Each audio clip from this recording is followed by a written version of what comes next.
السلام عليكم ورحمة الله وبركاته. كيف حالكم؟ إن شاء الله كل شيء بخير. بيلاروسيا والإسلام، ما هي العلاقة؟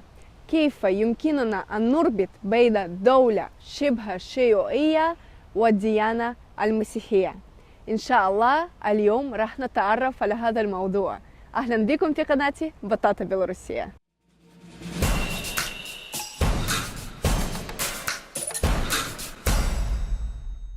عدد السكان في جمهورية بيلاروسيا 9 مليون ونص، و80% يعتبرون أنفسهم مسيحيين أرثوذكسيين، يعني تابعين لكنيسة روسية.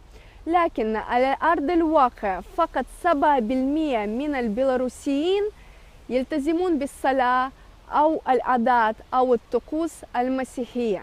فهذه هي نتيجة السياسة الشيوعية خلال فترة الاتحاد السوفيتي، لما جميع أنواع المعتقدات والديانات كان محظورة بشكل كبير بشكل كامل في جميع نواحي البلد العظيم.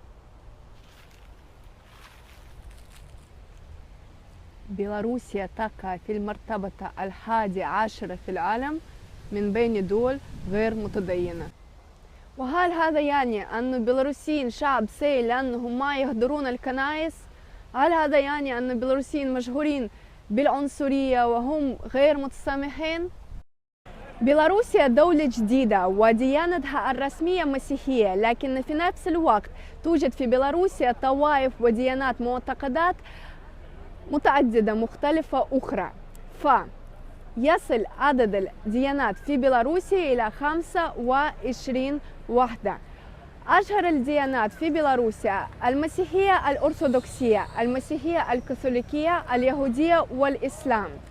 وفقا لقانون جمهورية بيلاروسيا جميع الديانات متساوية أمام القانون، ما يعني أن الحكومة والشعب البيلاروسي يحترم جميع معتقدات وأديان. والحين راح تشوفون الدليل الصارح لهذا الشيء. عدد المسلمين في بيلاروسيا التقريبي 20,000 نسمة، معظمهم من الأصل التركي أو تركمانستان أو التتار أو العرب المقيمين في بيلاروسيا مثل دبلوماسيين أو الطلاب. للأسف الشديد عدد المسلمين البيلاروسيين الأصليين قليل جدا جدا جدا. لا أستطيع أن أقول لكم العدد بالضبط.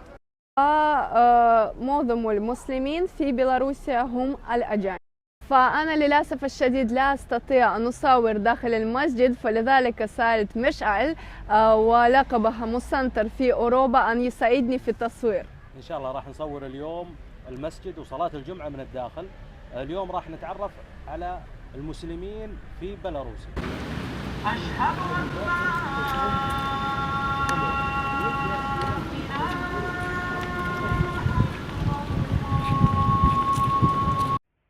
الله أكبر الله أكبر الله أكبر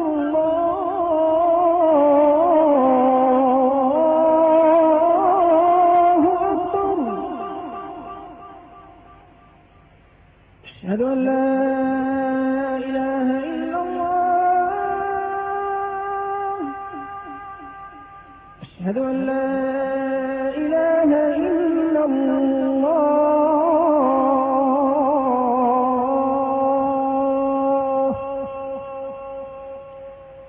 أشهد أن محمدا رسول الله.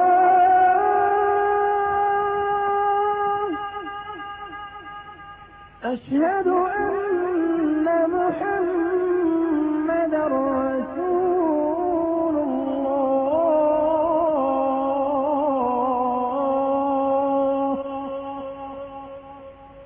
حي على الصلاة.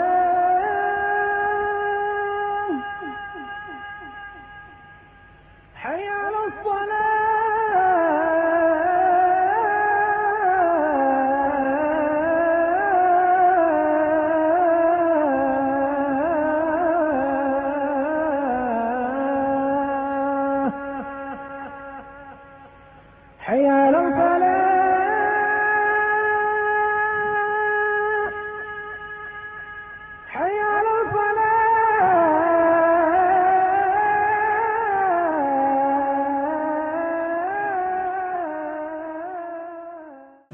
بسم الله. السلام عليكم. احنا في الجامعة في العاصمة منسك البيلاروسية، ولقاء مع المفتي والشباب بيترجمون لنا. أول سؤال هو: من متى الإسلام في بيلاروسيا؟ Он говорит, когда появился ислам на Беларуси? Я уже говорил, более 6 веков, 620 лет. قال أنا كما كلمت من قبل أن منذ 6 قرون، أكثر من 620 سنة. ما شاء الله. عدد المسلمين حاليا في بيلاروسيا Какое количество мусульман сейчас в Беларуси? تقريبا يعني Более 100 тысяч, примерно, около. يعني حوالي 100,000 مسلم. 100,000 مسلم По всей республике. يعني في كل الجمهورية. أيوة. طيب، عدد الجوامع في الدولة؟ Сколько мечетей? 12 мечетей и молитвенных домов. 12 مسجد ومصلى. 12 مسجد ومصلى. أيوة. الجوامع فقط هذا؟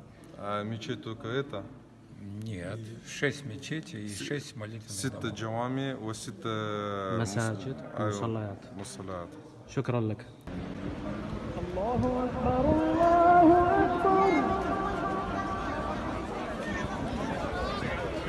الله أكبر الله.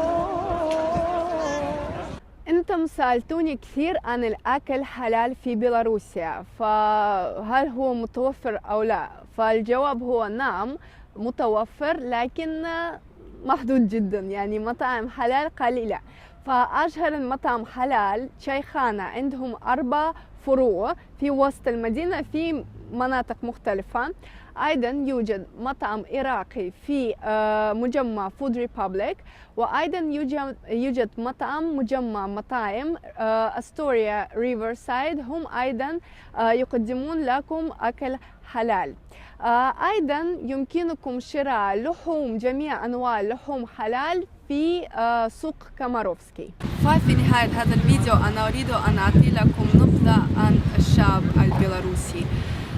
نحن قريبين من حيث الثقافة مع روسيا وأوكرانيا، لكننا مختلفين.